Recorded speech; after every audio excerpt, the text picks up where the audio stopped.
This channel does not promote any violent, harmful, or illegal activities. All content provided by this channel is meant for an educational purpose only. যারা চাকরি খাওয়ার রাজনীতি করছেন আর মমতা বন্দ্যোপাধ্যায় চাকরির সুরক্ষা রাখার রাজনীতিটা করছেন, তো ফলে উন্নয়নে আছেন পশ্চিমবঙ্গের মানুষ।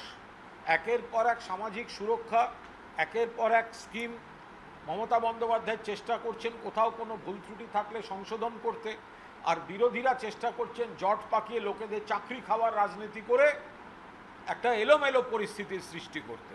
ফলে সেই জায়গায় দাঁড়িয়ে লিখে রাখতে পারেন, শকুনের সাপে গরু মরবে না। একটা লোকালাইজ সমবায় মানে একটা লোকালাইজটা সমবায়ের ভোট মানে সব মেম্বারশিপ কাদের করে রাখা, কোন সময়ের করে রাখা, অনেক ব্যাপার থাকে। তো সেখানে এত সমবায় ভোট হচ্ছে, দু একটা জায়গায় বিচ্ছিন্ন কোনো অশান্তি হয়েছে। সমবায় মানেই অশান্তি, এটা একদম ঠিক না। একদমই কোথায় ভোট মানে অশান্তি নয়। কেন ভোট মানে অশান্তি? এই তো লোকসভা নির্বাচন গেল।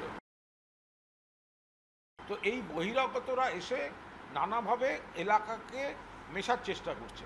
তো তৃণমূল কংগ্রেস এটা তার সব শাখা সমস্ত বুথকে নির্দেশ দিয়েছে একদম সতর্ক থাকার জন্য, যে এই ধরনের বহিরাগতরা বিভিন্ন নেতিবাচক উদ্দেশ্যে ভুয়ো পরিচয়ে ঢুকে এলাকার মানুষের সঙ্গে মিশতে চাইছে, কিছু তথ্য নিতে চাইছে, এমনি যা তথ্য পাওয়া যায় তার বাইরে তাদের সঙ্গে একটা যোগাযোগ করতে চাইছে।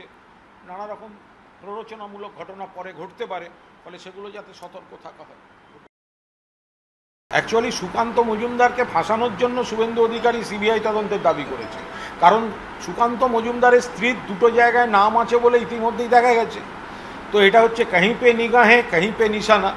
শুভেন্দু অধিকারী তো মুখে বলতে পারছেন না এই সুকান্ত মজুমদারকে ধরো, ঘুরিয়ে বলছে যেখানে যেখানে ভোটার লিস্টে এই সব আছে সিবিআই তদন্ত। আসলে শুভেন্দু চাইছে সিবিআই আগে সুকান্ত মজুমদারের বাড়ি গিয়ে ওর স্ত্রীকে জিজ্ঞাসাবাদ করুক। রাজনীতির কোনো সম্পর্ক নেই, এটা একটা সামাজিক অবাঞ্ছিত ঘটনা, মর্মান্তিক ঘটনা।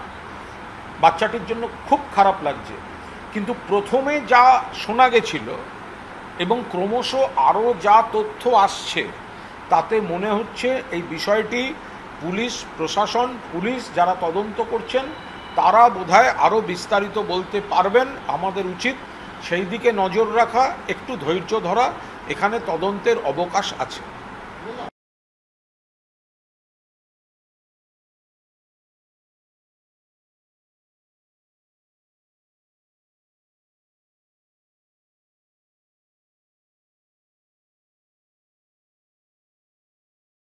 ক্লাস 10 ও ক্লাস 12 এর পরীক্ষা শেষ, রেজাল্ট আউট। এরপর কি পড়বেন, কোথায় পড়বেন? সুলুক সন্ধান এখন হাতের মুঠোয়। TV9 বাংলা এডুকেশন এক্সপো 2025, কলকাতার সবচেয়ে বড় education expo.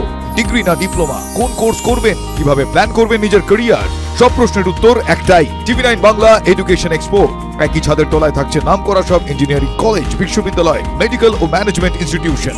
TV9 Bangla education expo 2025, 31 May ও 1 জুন বোস ইনস্টিটিউটে, কলেজ মোড়, সেক্টর 5, সকাল 10টা থেকে সন্ধ্যে 7টা পর্যন্ত। এন্ট্রি একেবারে ফ্রি।